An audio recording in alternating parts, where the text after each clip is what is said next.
설교하기 전에 잠깐 기도하고 설교 시작하죠. 잠깐 기도하도록 하겠습니다. 사랑하는 나의 아버지 하나님, 이제 제가 준비한 설교를 시작하려고 합니다. 제가 준비한 설교지만 이 설교가 곧 하나님의 말씀은 아닐진데, 아버지 하나님, 이 설교를 통해서 저도 그리고 듣는 우리 여러 성도님들도 하나님의 말씀을 들을 수 있게 하여 주시옵소서. 하나님의 음성이 들리고 하나님의 원하심이 우리 안에 성령의 도우심 가운데 깨달아질 때 저희들이 참된 회복을 경험할 뿐만 아니라 주 앞에 헌신을 새롭게 하는 시간도 되게 하여 주시옵소서. 주께서 함께 하셔서 사람이 드러나지 아니하고 오직 하나님의 말씀만 드러나기를 소망하며 우리 주 예수 그리스도의 이름으로 기도하옵나이다. 아멘. 제가 꽤 오래전부터 느낀 것이지만 요즘에 한국의 이 예능 프로그램들을 보면 언제부터인지 이 예능인들이나 아니면 예술인들이 예능을 하고 예술을 하는 그 이유가 마치 돈을 벌기 위해서, 먹고 살기 위해서 예능을 하고 예술을 하는 것처럼 공공연하게 말하는 것을 종종 듣게 됩니다. 너무 좋아서 한다든지 아니면 그 일에 소명이 있어서 그 일을 한다든지 하는 말보다는 먹고 살기 위해서 한다는 말이 조금 더 현실적인 그러한 먹고 살기 위해서 한다는 그 현실적인 말들이 어쩌면 조금 더 솔직해 보이기 때문에 그럴 수도 있겠고, 또 아마도 이 대중들은 그와 같은 심정을 충분히 공감하고 이해한다고 생각하기 때문에 그렇게 공공연하게 말하는 것 같습니다. 배가 고파도 연기가 좋아서 연기를 한다는 말이 당연하게 들렸던 때가 있었고, 나는 그 일이 좋아서 아무리 힘들어도 그 일이 좋아서 그 일을 한다는 말을 공공연하게 들을 수 있었던 때가 있었지만, 사실 이 긴 무명 생활 그리고 아주 어려운 그 극빈 생활을 거치고 나면 거의 모든 사람들이, 잘 사는 사람들이 부러워지죠. 그리고 유명해진 사람들, 이름을 날리고 편안하게 사는 사람들이 부러워져서 나도 그렇게 살고 싶다는 마음이 생기는 건 인지상정일 겁니다. 그러니까 충분히 그 마음을 이해하는데, 그렇게 이해하면서도 연기자는 왠지 연기가 좋아서 연기를 해야 할 것 같고, 음악가는 음악이 좋아서 음악을 해야 할 것 같다는 생각을 하기 때문에, 그런 돈 벌기 위해서 밥 벌어먹고 살기 위해서 살기 위해서 한다는 말이 여전히 저에게는 조금 불편합니다. 물론 많은 분들은, 여기 계신 분들도 저의 이런 생각은 지나친 양극화라고 생각하실는지도 모르겠습니다. 돈 때문에 예능을 한다고 말하는 분들도 돈만 추구하고 있다는 말이 아니라 돈이 중요하다는 것도 인정하며 한다는 말이기 때문에, 그래서 사실 돈을 좋아한다는 말은 돈만 좇는다는 말이 아닐 겁니다. 돈도 중요하다는 말이겠죠. 이상과 현실이라는 것은 그렇게 칼로 물베듯이 나누어지는 것이 아니라고 말할지도 모르겠습니다. 저는 충분히 인정합니다. 그리고 이해할 수 있습니다. 충분히 인정을 하면서도 제 마음속에 조금 아쉽다는 생각이 드는 이유는, 그것은 요즘 제 마음속에 그리고 제 머릿속에 맴돌고 있는 바로 이 합리화라는 생각 때문에 그렇습니다. 목회자인 저의 입장에서도 바로 그 합리화가 계속 저의 머릿속에 맴돌고 있기 때문에 그렇죠. 어쩔 수 없다는 이유로, 현실은 쉽지 않다는 이유로 타락과 변질을 합리화시키고 있지 않은가라는 고민이 저에게는 많이 생겼다는 말입니다. 이상과 현실의 경계는 굉장히 모호하기 때문에, 그리고 또한 돈의 유혹은 사람들이 생각하는 것보다 훨씬 더 크기 때문에 소리 없는 변질이 얼마나 가능한지를 알게 되었다는 말입니다.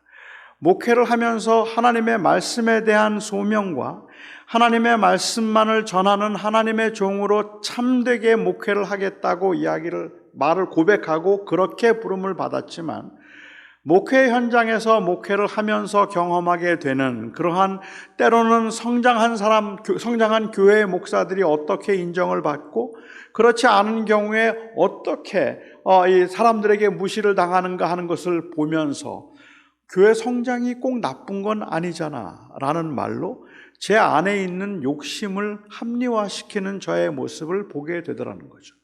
돈이 나쁘지는 않아요. 하지만 그 돈의 유혹은 굉장히 큰 것이기 때문에 현대인들의 문제는 돈을 너무 소홀히 여기는 것이 문제가 아니라 돈을 너무 소홀히 여기는 것이 문제라고 했던 아스키니스의 말에 어느 정도 공감이 된다는 말입니다. 그리고 또한 팀 켈러가 이야기했던 것처럼 다 좋은 것들이지만 우상 숭배란 결국 그 좋은 것을 궁극적인 것으로 만들면 그것이 우상 숭배가 된다는 말도 저에게는 깊이 공감이 된다는 말이죠. 아스기니스가 이야기하는 것처럼 사람들은 돈은 하나도 중요한 것이 아니라고 말하거나, 특별히 교인들에게는 돈은 그게 우리 인생의 목적이 아니라고 이야기를 하지만, 그 말 속에는 엄밀한 의미에서 돈이 가져다 줄 수 있는 그 유혹을 우리는 너무 가볍게 여기고 있는데, 주님께서 말씀하실 때는 너희는 하나님과 재물을 겸하여 섬길 수 없다고 말씀하셔서, 이 재물이라고 하는 것을 하나의 인격적인 존재인 것처럼, 하나님과 맞설 수 있는 존재인 것처럼 그렇게 심각하게 경고를 하고 어떻게 제자들이 살아야 되는가를 말씀하셨는데, 우리는 그냥 그게 나쁜 것이 아니라는 이유로, 돈은 중립적인 것이라는 말로, 근데 그 말은 틀리지 않아요. 돈이 나쁜 게 아니에요. 제가 이해하기에 돈은 중립이에요.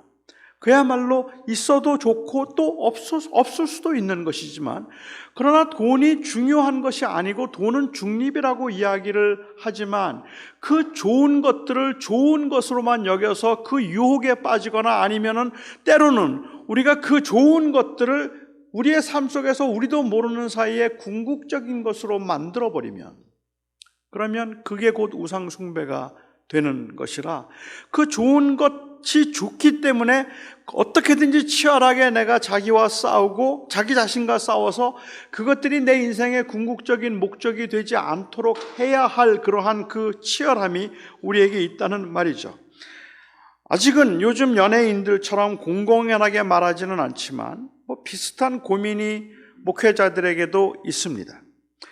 돈 때문에 목회한다는 사람은 아직 없을 겁니다. 그건 연예인들도 마찬가지입니다. 하지만 그래서 돈을 안 줘도 목회할래라고 말하면 그렇다고 말해야 될 것 같은데 힘들어요. 자신이 없어요. 돈 안 줘도 난 목회합니다, 나는 이게 좋아서 하는 겁니다라고 말해야 할 것 같은 생각은 들지만 현실은 그렇지가 않습니다. 그것 역시 연예인도 마찬가지입니다. 다만 차이가 있다면, 연예인들은 이 현실적인 고민을 공공연하게 말해도 크게 문제가 되지 않겠지만, 아직은 목회자들이 이것을 공공연하게 말하면 속물이 된다는 말입니다. 아니면 사꾼처럼 보인다는 말이죠. 교회 목회자들이 그냥 주님께 맡기고 목회를 한다고 말하면서도 앞으로 내 은퇴는 어떻게 될까를 걱정하고 은퇴연금을 준비하거나, 아니면 조금 더 나은 삶을 살기 위해서 조심스럽게라도 그 불편함을 이야기하는 것조차도 때로는 교인들이 생각할 때는 왠지 그건 아닌데 라는 생각을 할 수 있다는 말이죠. 제가 요즘에 연예인들에게 실망하고 있는 것은, 생계를 위한 현실적인 문제를 그렇게 솔직하게 표현했다는 것, 그것에 실망하는 건 아닙니다. 제가 실망하는 건, 그럼에도 불구하고 내가 예능을 하거나 예술을 하는 이유는 예능과 예술이 좋아서 하는 것이라고 하는 그 초심을 잃지 않으려는 그러한 치열한 자기와의 싸움을 포기한 것 같다는 거예요. 그 유혹은 여전히 남아있음에도 불구하고 나는 그렇게 살고 싶지는 않습니다라는 그 치열한 자기와의 싸움과, 그리고 또한 그 치열한 그 내면과의 그런 그 싸움을 포기한 것처럼 그냥 보이기 때문에 그게 좀 섭섭하고 아쉽기도 하다는 말이죠. 목회자라 할지라도 그 생계의 현실적인 문제를 무시할 수 없음을 인정합니다.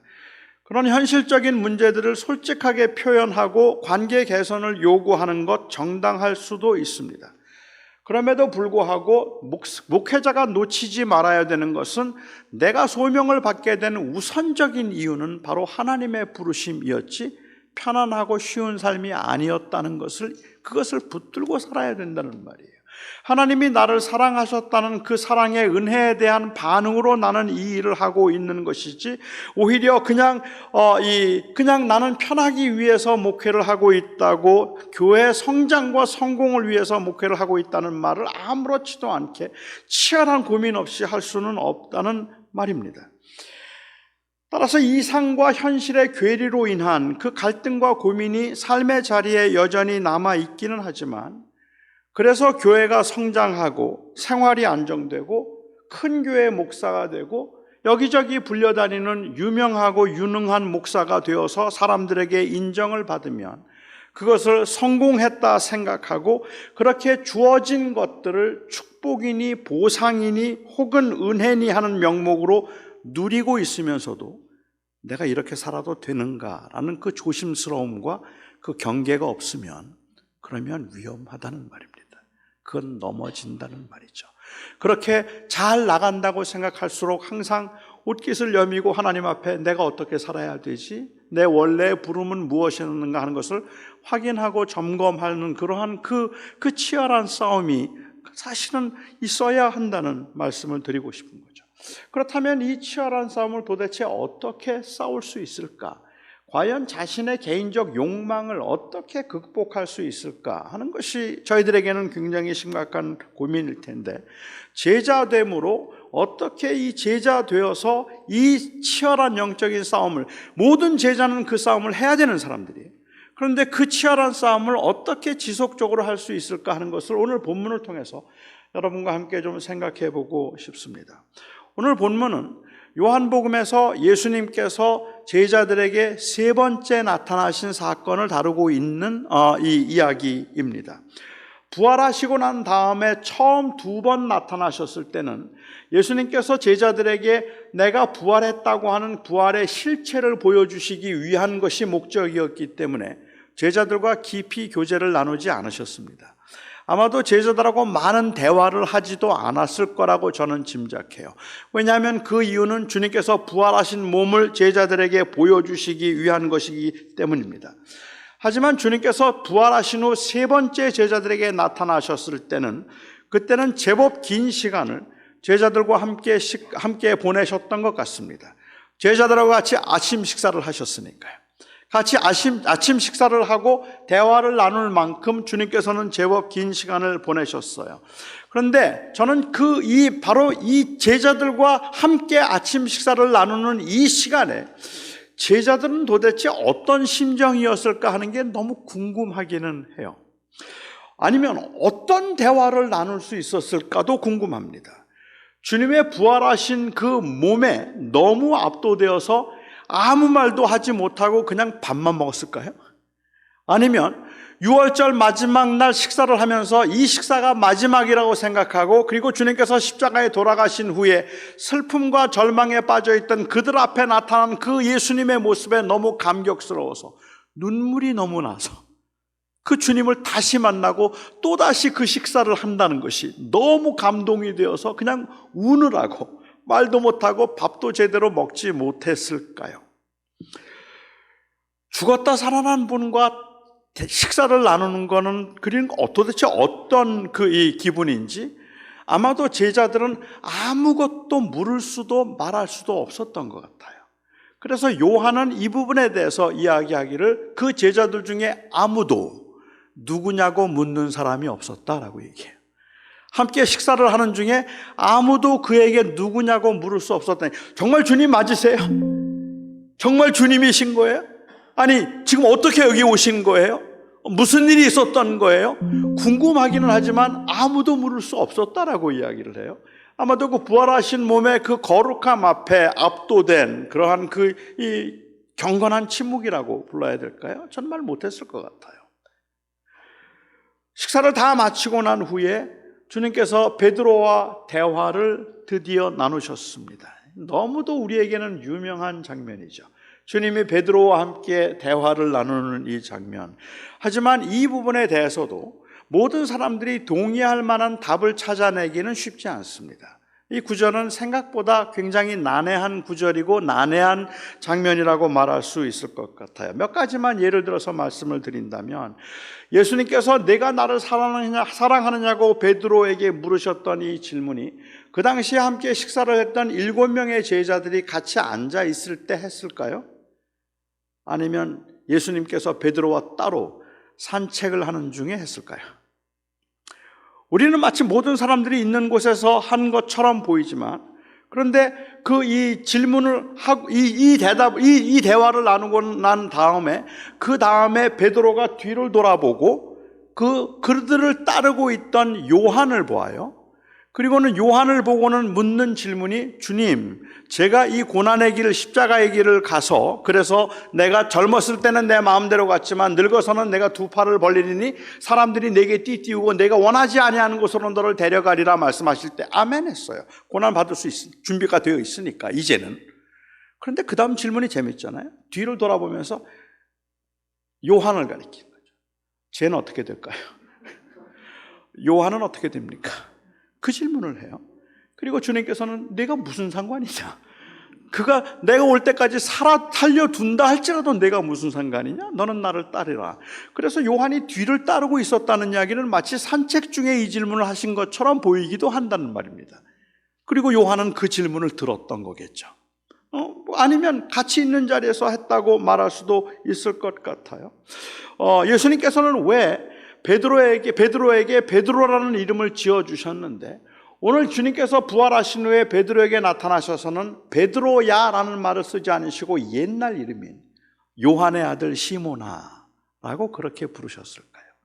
어떤 분들이 이야기하는 것처럼 베드로가 예수님을 부인했기 때문에 이제 그 관계가 끊어졌고, 그 관계를 회복시키기 위해서 다시 옛날 이름을 부르시면서 요한의 아들 시모나라고 불렀다고 그렇게 보아도 괜찮을까요? 주님께서는 내가 나를 사랑하느냐고 물으시고 내가 주를 사랑합니다라고 대답했을 때, 여러분도 아시는 것처럼 이 주님이 사용하신 단어와 베드로가 사용한 단어가 달라요. 그래서 주님께서는 아가페라는 단어를 사용하셨고, 그리고 베드로는 필레오라는 단어로 대답을 했기 때문에, 왜 주님께서는 보통 일반적으로는 그 서로 대화 중에 한 사람이 같은 동사로 물으면 그 동사로 대답을 하는 게 일반적이잖아요. 그렇지 않습니까? 그 의미가 다르다면, 가령 제 아내가 저보고 여보 당신 나 사랑해? 근데 제가 그럼 좋아해 이러면 혼나는 거예요. 그렇지 않습니까? 내가 지금 사랑하느냐고 물었잖아. 그러면 사랑한다고 대답을 해야지 좋아해라고 말하면 그건 좀 의심스러운 부분이 있지 않습니까? 그런데 왜 예수님은 아가파오라고 물으시는데 이 아가파오의 단어를 사용하시는데 왜 베드로는 필레오로 계속 대답을 할 수 있을까? 이 두 단어는 서로 호환해서 사용할 수 있는 것인가라는 의문도 생길 수가 있을 것 같습니다. 내가 이 사람들보다 나를 더 사랑하느냐고 개역 개정은 번역을 했지만, 여기에 이 사람들보다라고 말한 이 단어는 헬라어에서는 사실은 그냥 단순히 지시대명사예요. these, 이것들이에요. 그러니까 우리는 그냥 그렇게 의미를 부여해서 내가 이 사람들보다 나를 더 사랑하느냐고 말했지만, 그것은 이 사람들보다, 거기에 있던 다른 제자들보다 나를 더 사랑하느냐는 말로 볼 수도 있겠고, 아니면은 그것들을 고기 잡는 일이라고 말한다면 너의 생업이나 내가 지금 하고 있는 그 모든 일들보다 너는 나를 더 사랑하느냐는 질문일 수도 있어요. 그래서 생업인가 혹은 사람인가 아니면 주님인가를 묻고 있는 질문일 수도 있겠죠.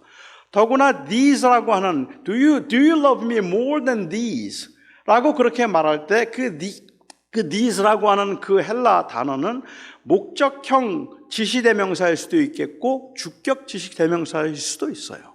그러니까 그것이 만약에 목적격 지시대명사라면 여기 있는 어떤 사람들보다 나를 제일 사랑하지 라는 그 말이 돼요. 하지만 주격 지시대명사라고 본다면 여기 있는 사람들이 나를 사랑하는 것보다 내가 나를 제일 사랑하지, 그 질문이에요. 너는 여기에 있는 사람들이 나를 사랑하는 것보다 내가 나를 더 사랑하니? 이 질문은 어찌 생각하면 베드로에게는 전곡을 찌르는 질문입니다. 왜냐하면 베드로가 주님을 부인하기 전에 여기 있는 이 사람들 다 떠나도 나는 안 떠납니다 라고 이야기해서 그 사람들보다 내가 주님을 더 사랑한다고 말했는데, 그런데 주님께서 지금 이 사람들을 사랑하는 것보다 나를 더 사랑하는 질문이 아니라 이 사람들이 나를 사랑하는 것보다 내가 나를 더 사랑하느냐고 묻는 질문이라면 베드로에게는 가슴 아픈 질문이죠. 꽤 마음을 아프게 하는. 그래서 이것은 그 목적형이 될 수도 있고, 그리고 또 아니면은 이것은 이 주격이 될 수도 있습니다.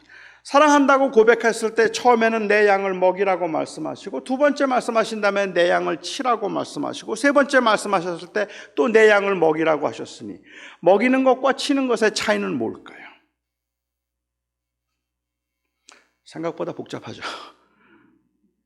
생각보다 복잡하죠.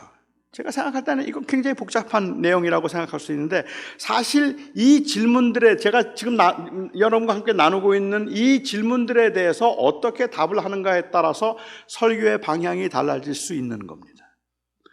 그러니까 저는 이 본문을 가지고 설교를 몇 편을 하라면 오히려 할 수도 있을 것 같은 생각이 드는데, 저는 그런 이야기들을 오늘은 하지 않기로 했기 때문에 그냥 제가 이러한 질문들에 대해서 저 스스로 가지고 있는 한 전제에 의해서 이 설교를 제가 지금 하고 있는 거라서, 혹시 여러분들이 제 의견과 이 의견과 다른 의견을 가지고 있더라도 이해해 주시기 바랍니다. 저는 제 입장을 오늘은 어떻게 그렇게 생각하는가라는 변론보다, 오히려 변증보다, 그것보다는 저는 그냥 전제하고 여기서 말씀하시려고 하는 그 원래 의도가 무엇일까 하는 것만 좀 생각해 보고 싶기 때문에 그렇습니다. 그래서 저는 오늘 이 주님의 질문에 대한 베드로의 대답에만 주목해 보고 싶습니다. 주님께서 두 번 부활하신 모습을 보여주시고 난 다음에 주님은 이제 더 이상 나타나지 않으셨고, 제자들의 입장에서 생각해 볼 때는 주님의 부활한 몸을 보고 난 다음에 더 혼란스러운 거예요. 이제 어떻게 해야 합니까? 뭘 해야 합니까? 주님은 부활하심을 보았다 할지라도 달라진 게 크게 없어요. 그때 베드로가 말하기를 나는 갈릴리로 간다 라고 이야기를 해서 제일 먼저 갈릴리로 가자고 말한 사람이 베드로였습니다. 베드로가 갈릴리로 가자고 말했던 이유는 고기 잡으러 가겠다고 하는 생업을 찾아가는 이야기라고 볼 수 있겠죠. 하지만 제가 보기에는 그렇게 보이지는 않아요. 그가 갈릴리로 갔던 이유는 주님께서 부활하시면서 하셨던 말씀, 내가 갈릴리로 먼저 갈 것이니 갈릴리에서 만나자고 하셨던 그 주님의 말씀을 기억했겠죠. 그래서 주님이 너무 보고 싶었기 때문에 갈릴리 가자. 그리고 가서 거기에서 고기를 잡았나 봐요. 그렇게 고기를 잡으며 기다리고 있었는지 모르겠는데 주님께서 고기가 좀 잡히느냐 나타나셔서 말씀을 하셨습니다. 그리고 주님께서 오른쪽에 그물을 던지라고 말씀하시고 그 말씀대로 했더니 고기가 많이 잡혔어요. 그 고기를 많이 잡고 그분이 예수님 것을 제일 먼저 알아차렸던 것은 요한입니다. 사도 요한이 주님이다, 주님이시다라고 말했더니 제일 먼저 물로 뛰어든 것은 베드로예요. 주님이시라는 이야기를 듣고 베드로가 물에 뛰어들죠. 그리고는 첨벙첨벙 물을 지나서 주님 앞에 제일 먼저 가까이 왔습니다. 하지만 애석하게도 그렇게 주님 앞에 그냥 다급한 마음으로 제일 먼저 뛰어왔던, 다른 사람들은 여전히 그물을 들이고 있을 때 제일 먼저 뛰어왔던 베드로가 무슨 말을 주님께 했는가의 기록은 없어요. 아무 말도 못했을 것 같죠. 주님을 보기는 왔지만, 너무 급하게 오기는 했지만 무슨 말을 했는지 아마 아무 말도 못했을 겁니다. 사실 예루살렘에서 주님께서 두 번 부활하신 몸을 보여주셨을 때도 베드로는 아무 말도 하지 못했습니다. 아무 말도 했다는 기록이 없습니다. 제가 짐작할 때는 그냥 제 상상에 의한다면 주님께서 부활하시고 난 다음에 그 예루살렘에서 제자들에게 나타나시고 너에게 평안이 있을지어다라고 주님께서 그렇게 말씀을 하셨을 때 그 베드로는 저는 주님 눈 못 봤을 것 같아요. 주님 눈을 똑바로 쳐다본다든지 아니면은 주님 앞에 당신 주님입니까를 물을 수도 없었던, 그 주님과 눈이 마주칠까 봐 그냥 고개를 숙이거나 아니면은 주님의 눈을 피했을 거라고 생각합니다. 마지막으로 주님을 보았던 때는 자기가 주님을 모른다고 부인했을 때이기 때문에 그렇습니다. 다른 사람들은 다 떠나도 나는 절대로 주님을 떠나지 않을 겁니다. 나는 절대로 주님을 부인하지 않을 겁니다라고 말했던 그 장담을 했었는데 공공연하게 저주하면서 나는 저 사람 모른다고 말했으니까, 그러니까 사실 어쩌면 주님 앞에 용서해달라는 말조차 할 수 없고 고개를 들 수 없을 만큼 수치심과 죄송함을 가지고 그가 아마도 이 주님 앞에 섰을 거예요. 식사하는 동안도 아무 말씀도 하지 않으셨습니다. 식사를 다 마치고 난 다음에 베드로가 옆에 서서 주님과 함께 걸어가고 있습니다. 그렇게 베드로가 옆에 서서 걸어가고 있는데 주님께서 베드로에게 물으십니다. 내가 너를 사랑하느냐? 너 나 사랑해? 뭐라고 말해야 될까요? 이때 뭐라고 대답해야 할까요? 그럼요, 주님. 내가 주님을 사랑합니다. 그 말 할 수 있을까요? 아마 그냥 보편적으로 생각해 보면 주님께서 너 나 사랑하느냐고 말했을 때 아마 제일 먼저 해야 되는 말은 주님 잘못했어요 일 겁니다. 주님 정말 미안해요. 주님 내 마음 아시잖아요. 그런데 나 그러고 싶지 않았는데 그때는 너무 겁이 났어요. 주님 정말 미안해요. 내가 정말 죄를 지었어요. 그 말이 먼저죠. 내가 주님 앞에 잘못했다고 용서를 구하는 것도 아니고 그 용서를 구한 후에 그 용서를 사함받아서 괜찮다는 말을 들은 것도 아닌데 내 마음속에는 여전히 주님을 부인했다는 것으로 인한 그 아픔과 그리고 그 슬픔이, 죄책감이 그에게 있는데 내가 나를 사랑하느냐고 주님께서 물으시는데 도대체 무슨 염치로? 그럼요, 내가 주님 사랑하죠. 주님 아시잖아요. 어떻게 그 말을 하겠느냐는 말입니다. 아니 어떻게 그 말이 가능하겠느냐는 말입니다. 저는 그 말이 이해가 되지 않을 정도예요. 어떻게 그게 가능하죠? 자, 여기에 어떤 한 배우자가 어떤 한 사람이 불륜을 저질렀다고 한번 가정해 볼까요? 그 불륜을 저지름으로 그 배우자에게 아주 심각한 치명적인 상처를 남겼다고 한번 가정해 보죠. 그런데 그 배우자가 불륜을 저지른 사람에게 물어요. 당신 나 사랑해? 당신 나 사랑해? 라고 묻는데 그럼 당신 사랑하지 내가? 이렇게 말하면 뻔뻔한 인간이 되는 거예요. 그렇죠. 어떻게 자기가 그 배우자 앞에서 나도 당신 사랑해 알잖아 그 말 못해요. 무조건 잘못했다고 말해야 될 겁니다. 무조건 미안했다고 할 말이 없다고 입을 열 수 없어야 되는 거예요. 말을 할 수 없는 게 당연한 거예요. 그게 저는 어떻게 아직까지도 주를 사랑할 수 있는지, 사랑한다고 말할 수 있는지 이해하기가 힘들 정도입니다. 사실 베드로에게 있어서는 이 시간이 너무도 잔인한 시간이에요. 너 나 사랑하니? 그럼요 주님. 얼마나 주님 사랑하는데요? 또 물으세요. 너 나 사랑하니? 그럼요 주님 사랑하는데요? 또 물으세요. 너 나 사랑하니? 이제 뭐라고 대답해야 되죠? 왜 세 번 물으셨죠? 왜 물으실까? 내가 정말 그 대답 한마디를 용기 내서 했는데 그런데 왜 주님께서는 자꾸 이것을 물으실까를 생각하면 사실은 너무 잔인한 시간이잖아요. 물론 우리가 일반적으로 알고 있는 것처럼 베드로가 3번 부인했기 때문에 주님께서는 공식적인 석상에서 3번 다시 주님을 인정하게 함으로 그의 그 상태를 reinstate 한 것이다 라고 말한다면 저는 거기에 거기에 그 이의를 제기하고 싶은 마음은 전혀 없지만 베드로가 3번 사랑한다고 고백했으니까 그 주님을 향한 베드로의 마음이 회복되었다고 말한다면 전 아니겠다 싶어요. 잘못한 사람은요 10번을 용서를 구해도 그 안에 죄송함과 수치심이 남아있는 거예요. 계속 죄책감이 남아있는 거예요. 내가 어떻게 그렇게 했지? 내가 어쩌다가 그 짓을 했지? 그게 남아있어야 되는 거지. 나 3번 인정했으니까 이제 나는 자유해 이렇게 말할 수 있는 사람은 없죠. 적어도 신분상은 자유할지 모르지만 그 심적으로 마음에는 여전히 그 죄송함이 남아있어야 된다는 말입니다. 그래서 이 본문이 저에게는 굉장히 불편했습니다. 내가 여기 있는 모든 사람들보다 나 더 사랑하니? 그리고 베드로가 주님 사랑합니다. 그리고 주님께서는 그래? 그러면 내 양을 먹여라. 내가 이 모든 사람들보다 나를 더 사랑하니? 주님, 제가 주님 사랑합니다. 그래? 내가 정말 나를 그렇게 사랑한다면 내 양을 치라. 사역의 동기는 바로 주님을 사랑한다는 주를 향한 사랑에서부터 비롯되어야 하는 것이고, 사역의 동기는 사랑이어야 한다고 말한다면 돈이어서도 안 되고 다른 사람에게 인정을 받는 것이어서도 안 되고, 가장 순수하게 주님을 사랑하면서부터 사역을 시작하고 그 사랑이 사역의 궁극적인 동기가 되어야 한다고 말한다면 저는 인정은 하겠는데 저는 자신이 없습니다. 주님을 사랑해서 제가 사역을 할 수 있을까?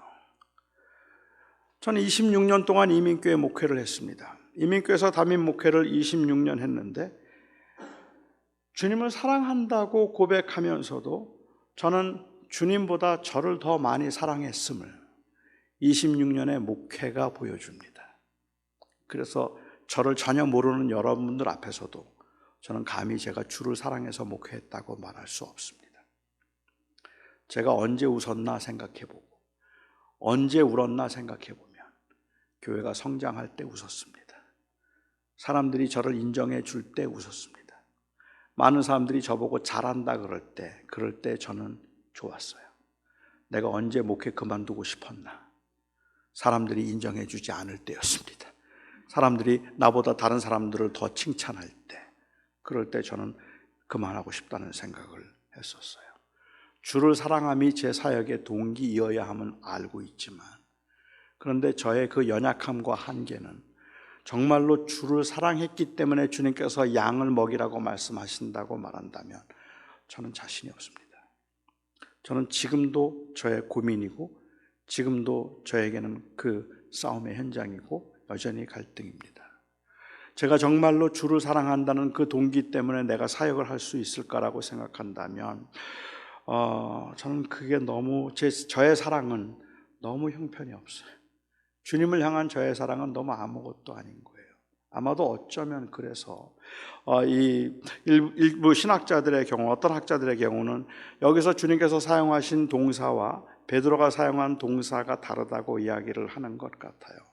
주님께서 사용하셨던 이 아가파오라고 하는 이 단어는 무조건적인 사랑, 절대적인 사랑을 가리키고, 필레오라고 하는 이 사랑은 그냥 형제 사랑, 인간적인 사랑, 굉장히 좋은 것이기는 하지만 완벽하지는 않은 것이라고 그렇게 생각을 하기도 하죠. 그래서 주님께서 베드로에게 찾아오셔서 하셨던 질문이 아가페이스메? 아가페라는 단어를 쓰시면서 아가페이스메, 너 난 무조건 사랑할 수 있어? 너 정말 죽기까지 나를 사랑할 수 있어라고 물으셨고, 그리고 베드로는 대답하기를 yes, 아가파오세라고 대답하지를 못하고 필레오세, 주님이 다시 사용하신 동사를 사용하지 못하죠. 그래서 주님 사랑합니다. 그런데 완벽하지는 않습니다. 필레오세. 주님이 두 번째 물으시죠. 아가페이스메. 그리고 베드로는 여전히 필레오세. 세 번째 주님께서 물으시는데 필레이스메, 동사를 바꾸셨어요. 필레이스메, 너 나 사랑하니? 그때 베드로는 주님께서 사랑하느냐 물으심으로 근심하여 대답하기를 내가 주를 사랑합니다 라고 대답을 했는데, 그때 필레오세를 써요. 그러니까는 아가페이스메 필레오세, 아가페이스메 필레오세, 세 번째 필레이스메 필레오세. 여전히 베드로는 주님을 사랑함에 자신이 없어서, 그 연약함과 한계 때문에 자신이 없어서 주님이 사용하시는 그 동사를 끝까지 받지를 못했는데도 주님께서는 나중에 그것도 인정을 해주셔서 아가페이스가 아니더라도 필레이스라는 그 단어로 대답을 했더니 주님께서 그래도 양을 먹이라고 말씀하셨다. 저에겐 너무 위로가 되는 해석이, 이렇게 보면 그럼 내 사랑이 부족하지만 그래도 되겠구나, 할 수 있겠구나라고 생각을 할 수 있겠죠. 하지만 제법 많은 신학자들은 그런 해석에 대해서 지나칠 정도로 센티멘탈하다고 생각하죠.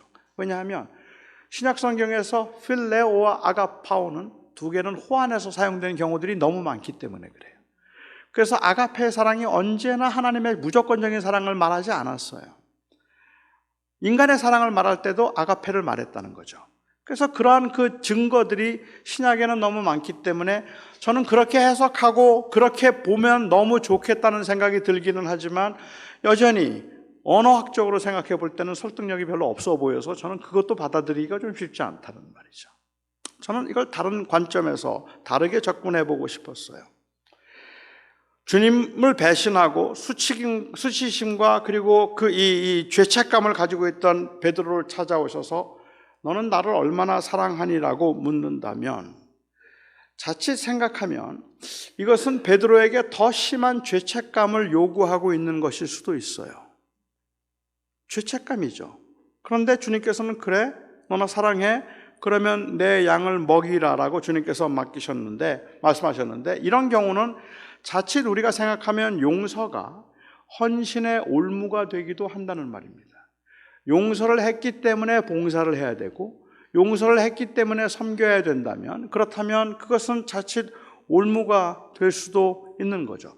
주님께서 우리를 위해서 십자가에 못 박혀 죽으시고 주님을 부인했던 우리들을 받아주셔서 주님께서 우리를 당신의 자녀로 삼으셨습니다. 그렇게 자녀로 삼으신 주님께서 우리들에게 말씀하시기를 너 나를 위해서 이제 살아라라고 말하면 그러면 우리는 주를 위해서 살아야 된다는 그 의무가 느껴지겠죠. 주님을 위해서 살지 않는 건 그건 말이 안 되는 거예요. 주님을 위해서 살아야 됩니다. 왜요? 주님께서 나를 위해서 먼저 그렇게 나를 사랑해 주셨으니까 나에게는 주님을 사랑하는 것은 양을 치는 것은 의무가 되는 거예요. 그건 반드시 해야 되는 일처럼 생기는 거죠. 이렇게 보면 용서는 헌신의 올무가 되어 버릴 수도 있다는 말입니다.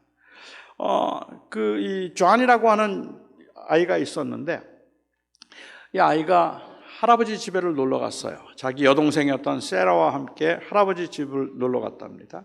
그래서 할아버지 집에 놀러 갔는데 할아버지가 존이에게 새총을 만들어줬어요. 나무로 새총을 만들어줘서 그 새총이 너무 좋았던 거죠. 존이가 새총을 가지고 이 돌을 넣어서 연습을 하다가 거기에 오리가 있는 것을 보고 그 오리에게 총을 쐈습니다. 근데 오리가 맞아서 죽었어요. 오리가 죽었습니다. 너무 당황해가지고 그 오리를 급하게 감추었죠. 그리고 돌아서서 나오는데 세라가 앞에 서 있는 거예요. 그런데 아무 말도 하지 않아요. 그걸 보고도 그냥 웃고는 아무 말도 하지 않고 못 본 것처럼 지나가줘요. 너무 고마웠어요. 그리고 그날 저녁에 식사를 마치고 난 다음에 할머니가 세라야 오늘 설거지 좀 해줄래? 그랬더니 세라가 말해요. 할머니 오늘 설거지는 존이 할 거예요. 존은 한다고 말한 적이 없는데 내가 언제 한다 그랬어? 그러자 세라가 존을 쳐다보면서 존에게 했죠. Remember the dog? 오리 잊지 마. 그 말에 주눅이 들어서 설거지를 하는 거죠. 그리고 다음날 또 무슨 일을 시키면 항상 존이 할 거예요. Remember the dog. 오리 잊지 마. 이것은 용서해 준 것이 아니라 그 용서가 나의 희생과 헌신을 요구하는 일종의 올무가 된 것이죠. 어떤 경우에는 주님을 위해서 산다고 말을 하면서도 우리가 주님의 은혜와 사랑을 받았다고 말하면서도 꽤 많은 교인들이 그 우리에게 주어진 그 버거운 삶의 현장에서 교회 봉사하고 순종하고 헌금하고 그렇게 살아가는 그 삶이 너무 버겁기도 한데 그럴 때마다 우리에게 주어지는 일종의 강박처럼 느끼는 것은 하나님이 우리를 위해서 죽으셨는데 넌 도대체 뭐하니? 내가 너를 위해서 죽었는데 넌 뭘 하니? 이러한 질문처럼 보여지면 그게 굉장한 부담으로 느껴질 수도 있지 않겠느냐는 말씀을 드리고 있는 겁니다. 예수님께서 우리를 위해서 십자가에 돌아가셨습니다. 그리고 예수님께서 우리를 당신의 자녀로 삼으셨습니다. 그리고 좌절하고 낙심하고 하나님을 부인했던 사람들 찾아오셔서 그들을 용서하시고 그들을 다시 자녀로 삼으시면서 주님께서 하셨던 말씀이 이 한심한 녀석들아 이제 좀 알겠냐? 이젠 좀 순종할 수 있겠냐? 물으시고 그러면 내 양을 먹이라라고 말씀하셨다면 아무리 그게 필레오라고 물은 질문이라 할지라도 저는 그 대답에 자신이 없다는 말이에요. 필레오조차도 사랑한다는 말을 하기가 어려워요. 제게는 이 말이 특별히 베드로가 누구보다 주님을 사랑한다고 말했다가 주님을 배신했고, 그러한 주님을 찾아오셔서 주님께서 그를 회복시키시는데 베드로가 부인할 것이라는 사실은 주님께서 미리부터 알고 계셨어요. 어쩌면 그래서 그를 회복시키기를 원하시는 마음은 그를 판단하거나 정죄하고 싶은 마음은 처음부터 없었던 것이죠. 제가 이 사건을 보면서 베드로가 그동안에 가졌던 그 자만심, 그 가운데 내가 이 사람들보다 주님을 더 사랑합니다라는 말은 베드로는 절대로 못했을 거라고 생각해요. 그런 말을 할 수가 없었을 거라고 생각해요. 그렇기 때문에 설교 끝내는 시간 아니죠. 내가 이 사람들보다 나를 더 사랑하느냐라고 그렇게 물었던 그 질문에서 제게 들리는 말은, 이제 넌 나를 위해서 죽을 수 있을 만큼 너 나 사랑할 수 있겠니? 라는 말로 들리지 않고, 이제 내가 너를 얼마나 사랑하는지 알겠니? 라는 말로 들린단 말입니다. 너는 나를 위해서 죽을 수 있어 라는 말을 하는 것이 아니라, 내가 너를 위해서 죽은 걸 이제 알겠어? 그러니까 베드로가 사랑한다는 그 고백은 이제는 내가 주를 위해서 뭐든지 할 수 있습니다라는 그 고백에, 그러한 그 자신감에서 비롯된 것이 아니라 이미 그의 자신감은 다 무너졌죠. 내가 나를 사랑할 수 있느냐는 질문 앞에 내가 주를 사랑합니다라는 고백은, 제가 듣기에는 그것은 바로 주님께서 하신 그 일 때문에 이제 내가 주님의 사랑을 압니다라는 말이에요. 그래서 반응할 수 있는 거예요.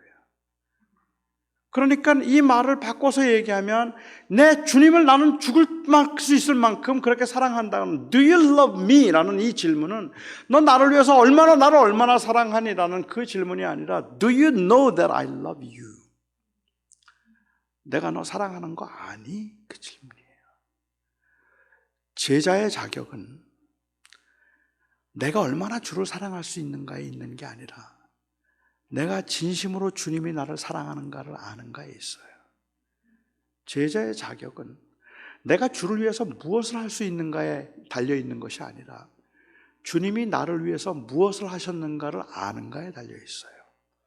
너 얼마나 주님 앞에 많이 헌신하느냐는 그 질문 앞에는 우리 모두가 다 평생을 믿음 생활을 했지만 그 질문 앞에만 서면, 너 나 사랑하니라는 질문 앞에만 서면 우리 모두 다 주눅이 들어요.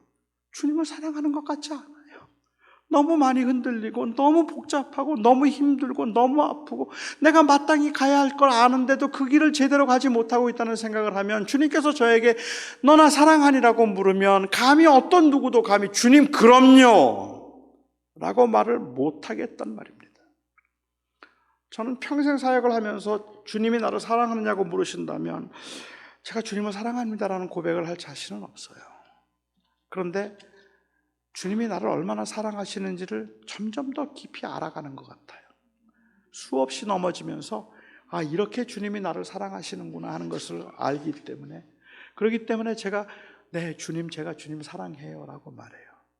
주님을 사랑한다는 그 고백은 나의 의지와 나의 결단과 나의 능력이 아니라 그것은 바로 하나님이 우리에게 예수 그리스도를 통해서 보여주신 그 사랑에 대한 반응일 뿐이에요.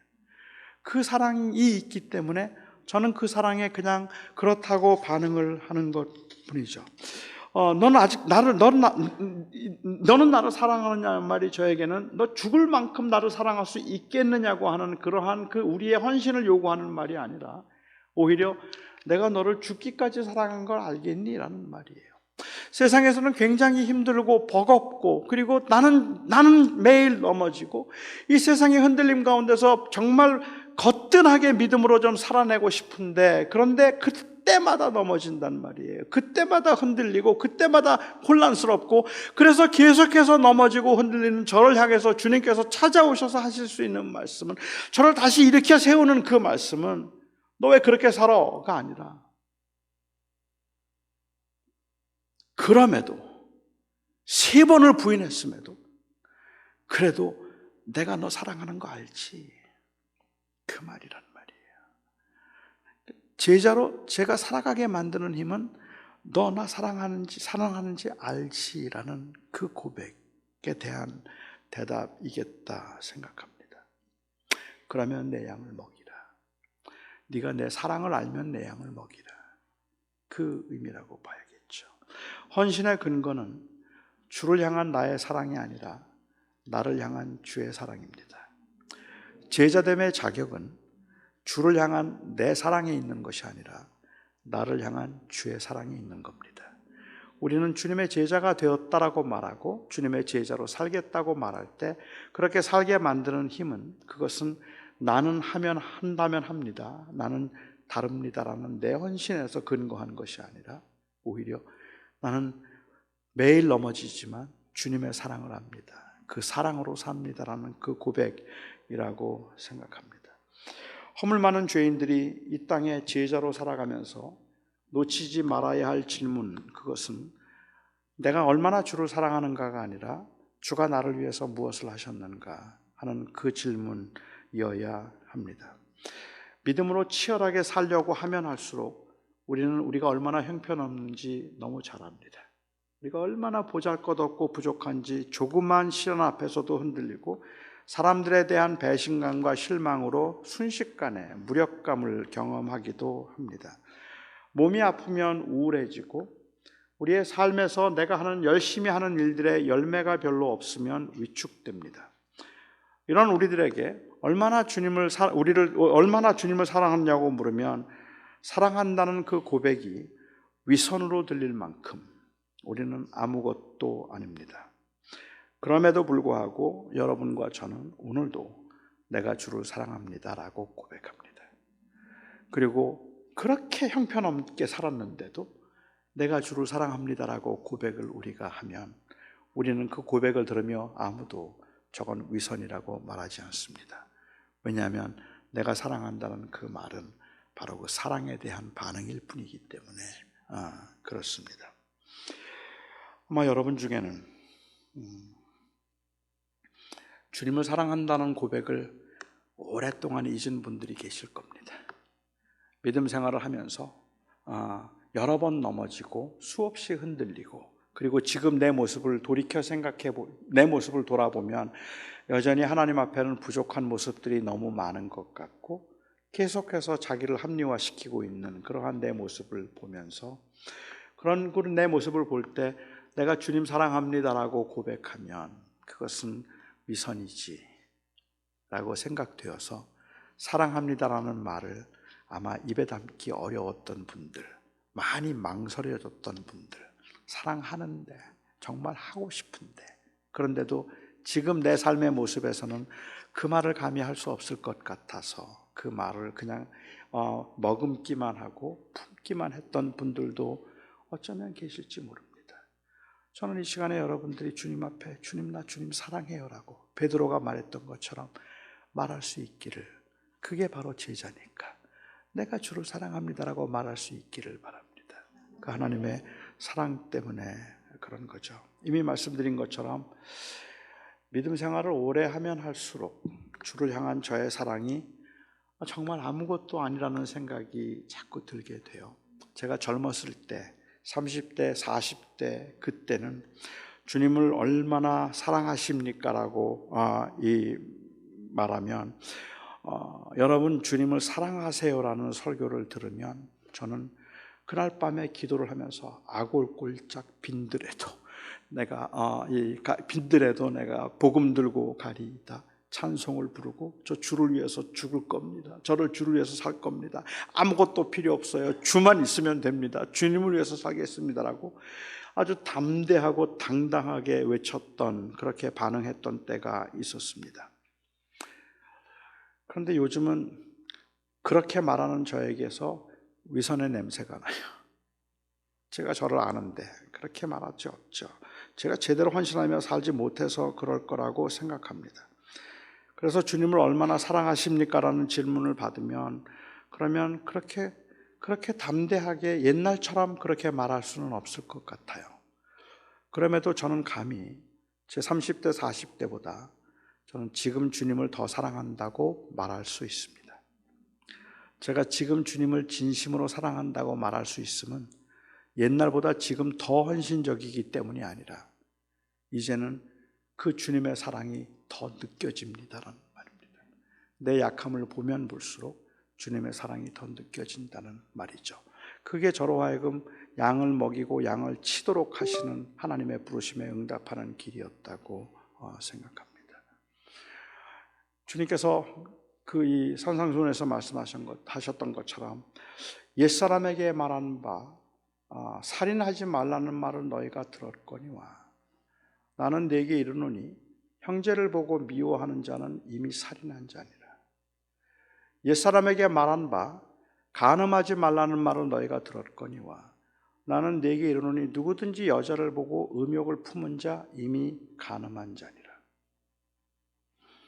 옛사람에게 말한 바 헌맹세하지 말라는 말을 들었거니와 나는 너희에게 이르노니 누구든지 예루살렘으로 하늘로 땅으로도 맹세하지 말라. 예면 예고 아니면 아니오다. 철저하게 진실해야 된다. 주님께서 그 말씀을 하시고 사람에게 말한 바 이웃을 사랑하라는 말을 들었거니와 나는 네게 이르노니 원수도 사랑하라. 하실 수 있습니까, 여러분? 그렇게 사실 수 있습니까? Can you do it? Can you truly do it? 저는 못해요. 저는 못해요. No, I can't. 저 못합니다. 전 그렇게 못 살아요. 저는 그렇게 형제를 미워해도 살인이고 음욕을 품어도 간음이라고 말한다면 I can't do it. 저 못합니다. 그리고 주님께서 말씀하시죠. So I died for you.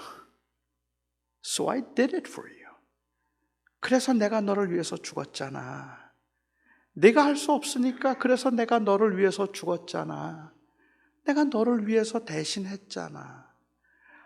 하나님께서는 예수 그리스도의 순종을 보고 우리를 받으시는 거잖아요. 우리의 믿음을 보고 받는 게 아닙니다. 믿음은 그 순종에 이르도록 하는 통로일 뿐이지 우리를 진정으로 하나님께서 받으신 것은 그리스도께서 하시는 순종이니까. 그러니까 내가 너를 위해서 죽었잖아. So I died for you, so I did it for you. 그게 은혜죠. 그 주님이 이제 오늘 저와 여러분에게 물으시는 거예요. So, would you do it? 한번 해볼래? 할 수 있느냐고 물으시면 저는 못해요. 그런데 주님이 나를 사랑하셔서 나에게 구원을 주신 그 주님께서 한번 가볼래? 라고 말하면 넘어지는 걸 아는데 해보고 싶어요. 쓰러질 줄 아는데 또 변할 줄 아는데 그런데 또 가보고 싶어요. 그것은 바로 은혜에 대한 반응이죠. 내 능력만 보고 생각한다면 Would you do it? 하면 No, I can't. 할 수 없다는 말로 대답할걸요. 그냥 여전히 I can't 라는 말만 할 거예요. 하지만 주님께서 우리에게 능력을 묻고 계시는 게 아니라 할 수 있는가 하는 그 가능성을 묻고 계시는 것이 아니라 오히려 우리 안에 그 은혜에 대한 반응을 묻고 계셔서 Would you?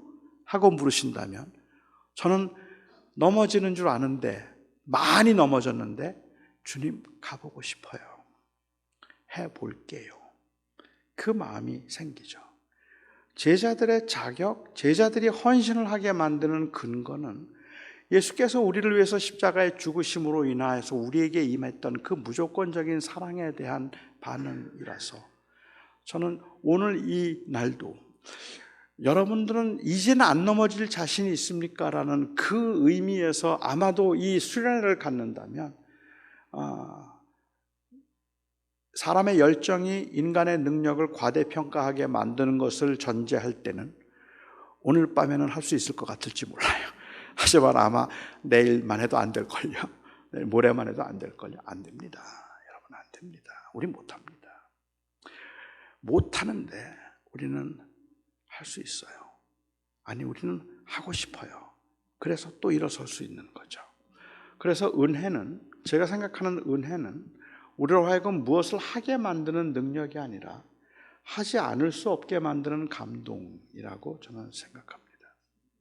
제가 코스타 이제 청년 수련회를 가면 유학생 수련회를 가면 거기에는 수련회를 여러 번 참석했던 청년들이 저에게 묻는 질문이 있어요. 목사님 코스타 오면 변합니까? 그래요. 코스타에 가면 변합니까? 그리고 저의 대답은 거의 모든 경우에 안 변할 걸 그래요. 코스타 와도 안 변할 걸. 그러면 그 다음 이 청년들의 질문이 그런데 왜 옵니까? 그래요. 변하지도 않는 걸 왜 합니까? 그리고 제가 그 청년들에게 하는 대답은 그런데 안 할 수 있을까? 안 할 수 있을까? 기도한다고 변할까? 안 변할지 몰라요. 하지만 안 할 수 있을까? 그 은혜는 우리로 하여금 무엇인가를 하게 만들 수 있는 그런 능력을 주는 것이 아니라 그 은혜는 우리로 하여금 그렇게 살지 않을 수 없게 만드는 감동을 우리에게 지속적으로 준다는 거죠. 그래서 저는 갈 수 있다고 생각합니다. 사랑하는 우리 산호세 온누리교회 성도 여러분, 제가 요즘에 교회들을 좀 다니고 여러 교인들을 또 만나면서 최근에 교인들을 만나면서 제 머릿속에 떠오르는 한 단어를 말하라고 한다면 청년들을 만났을 때 청년들의 경우에 제 머릿속에 제일 먼저 떠오르는 단어는 불확실함이에요. 너무 많은 청년들이 미래에 자신이 없어요. 아무것도 자신 있게 말할 수 없는 uncertainty가 그들에게는 청년들을 묘사하는 단어 같아요. 어른들은 어떤 단어가 떠오를까? 특별히 교회 생활을 오래 하시고 믿음을 오랫동안 믿음 생활을 하셨던 분들의 경우에 어른들을 보면서 떠오르는 그 한 단어는 지침이에요. 너무 지쳤어요. 이제는 믿음으로 산다는 것도 자꾸 반복해서 넘어지고 쓰러지고 똑같은 일을 계속해서 하면서 혼자 바둥거리고 있는데 아무것도 발전도 없고 진보도 없는 것 같은 그런 모습을 보면서 이제 정말 지친다. 그게 교회 생활을 오래 하신 분들이 가지고 있는 어떤 그 요즘의 센티멘트더라고요. 우리 온누리 교회는 어떤지 모르겠어요. 그런데 사랑하는 성도 여러분, 혹시 지치셨습니까? 혹시 실망하셨습니까? 아니면 혹시 여러분 자신의 모습을 보면서 위축되십니까? 혹시 너무 화가 나십니까? 다 허무하다는 생각이 드십니까?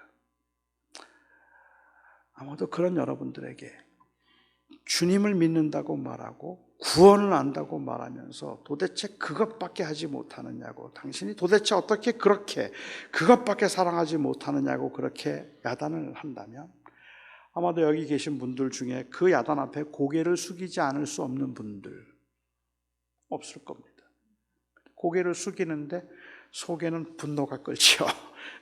억울하단 말이야. 안 되는 걸 어떡하란 말이야. 하는 그러한 마음이 생길 것 같아요. 저는 그 베드로를 찾아오셔서 너 그것밖에 못하니? 그러면서 주님께서 너나 사랑하니라고 묻지 않았다고 생각합니다. 주님께서 베드로를 찾아오셔서 정말 사랑스러운 눈으로 그를 보시면서 너나 사랑하니? 라고 물으신 것은 이제 내가 너를 얼마나 사랑하는지 알겠니? 그 질문입니다. 그래서 베드로는 거기에 반응할 수 있었던 것이죠. 주님께서는 그것을 통해서 관계를 회복시키셨다고 생각합니다. 저는 오늘 주님께서 여러분들을 다시 한번 일으켜 세울 수 있기를 바라는데 여러분들에게 헌신의 마음으로부터 힘이 나오는 것이 아니라 주의 사랑으로부터 일어설 수 있는 힘이 나올 수 있기를 바랍니다. 우리가 함께 기도하죠. 이 시간에 저희가 같이 좀 기도하는 시간을 갖고 그리고 제가 기도를 기도하도록 하겠습니다. 지금도 어쩌면 어떤 분들에게는 그게 참 쉽지 않을 수 있겠다는 생각이 들어요. 하지만 제가 설명드린 그 정황에서 저는 혹시 여러분들이 오늘 이 밤에 참 주님 앞에 죄송해서 그리고 주님 앞에 조금은 섭섭해서 주님과 거리가 있었던 분들이 계시다면 오늘 이 시간에 주님 앞에 주님, 내가 주님 사랑합니다. 진심으로 주님을 사랑합니다. 한번 그렇게 고백을 할 수 있으면 좋겠습니다. 아마 어쩌면 어떤 분들에게는 내가 주를 사랑한다는 그 고백이 마치 위선의 냄새가 나는 것 같을 수도 있어요. 하지만 주님이 여러분 마음 아시잖아요. 여러분들이 얼마나 주를 사랑하는지 아시잖아요. 얼마나 여러분들이 그 은혜를 붙들고 살아가고 싶어 했는지, 넘어져서 좌절하고 흔들려서 마음이 무너진 적은 많았지만, 그렇게 넘어지고 쓰러져서 일어날 기력조차 없어도 그래도 내가 얼마나 주님을 사랑하는지, 그 주의 은혜 때문에 내가 산다는 그 고백이 얼마나 진실한 고백인지 여러분들 아시잖아요. 저는 이 시간에 한번 여러분의 모든 것을 아시는 주님, 내가 너를 사랑한다, 내가 너를 사랑한다, 내가 이렇게 넘어졌는데, 이렇게 흔들렸는데, 이렇게 아무것도 아닌데 그래도 주님 사랑하시나요? 베드로가 하고 싶었던 말이겠죠. 그리고 주님께서 말씀하시죠. 그럼 내가 너 얼마나 사랑하는데. 그 주님의 음성이 여러분들의 마음을, 그리고 여러분들의 그 무릎을 일으켜 세워줄 수 있기를 저는 이 시간에 간절히 바랍니다. 우리가 그냥 주의 사랑을 기억하시면서 여러분들의 그 처한 상황에서 하나님 앞에 진실하게 내가 주님을 사랑합니다, 그래서 사랑하고 싶습니다 라는 그 고백을 우리가 함께 하면 좋겠습니다. 이 밤에 우리가 함께 기도하며 주님께 나아가도록 하죠. 같이 기도하겠습니다. 사랑하는 나의 아버지 하나님, 저희들의 모습은 마치 주님을 부인했던 베드로의 모습과 같이, 아버지 하나님이여, 정말 하나님 앞에 부끄럽고 죄송스럽고 아무것도 말할 것도 말할 자격도 없어 보이는 저희들이죠. 주님, 우리가 주를 사랑하는 줄 주님께서 아십니다. 여기 있는 우리 사랑하는 성도들, 정말 그 은혜에 감사하며 믿음으로 살겠다고 다짐했지, 너무 속절없이 무너지고 넘어지고 흔들리고 쓰러지는 그 자신의 모습을 보면서 어떻게 주님 앞에 주님을 사랑한다 더 이상 고백할 수 있을까 싶은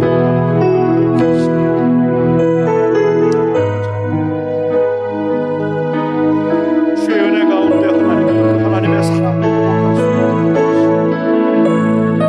우리의 주를 향한 우리의 사랑이요, 우리를 향한 주님의 사랑을 회복하고, 아버지 하나님이여, 다시 그 안에 기쁨과 다시 그 안에 감사가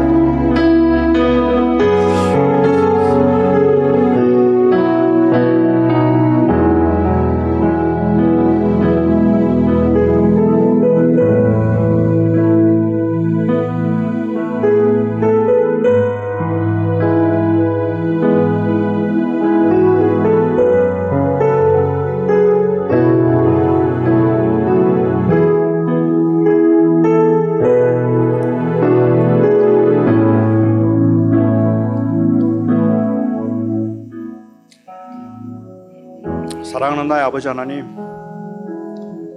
여기 하나님의 사람들이 베드로의 심정으로 이곳에 모여 있습니다. 정말로 주님을 부인하고 싶지 않았는데, 그런데 나는 그를 모른다고 부인했던 그 베드로의 심정으로, 그렇지만 그럼에도 불구하고 정말로 주를 사랑해서 사랑한다고 말하지 않을 수 없는 그 은혜를 아는 하나님의 사람들로 여기 있습니다.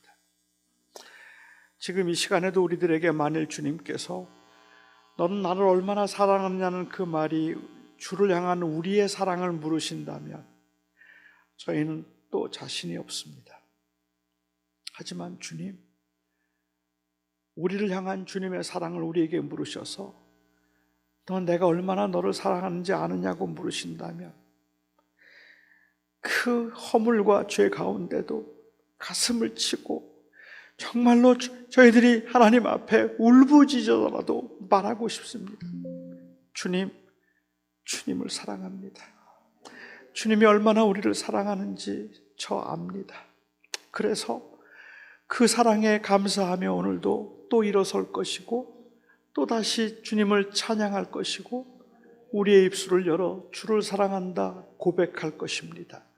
사랑하는 아버지 하나님, 그 그리스도의 사랑으로 이곳에 있는 하나님을 사랑하는 하나님의 백성들의 마음을 위로하시고 회복시키시고 기쁨과 평안을 허락하여 주시옵소서.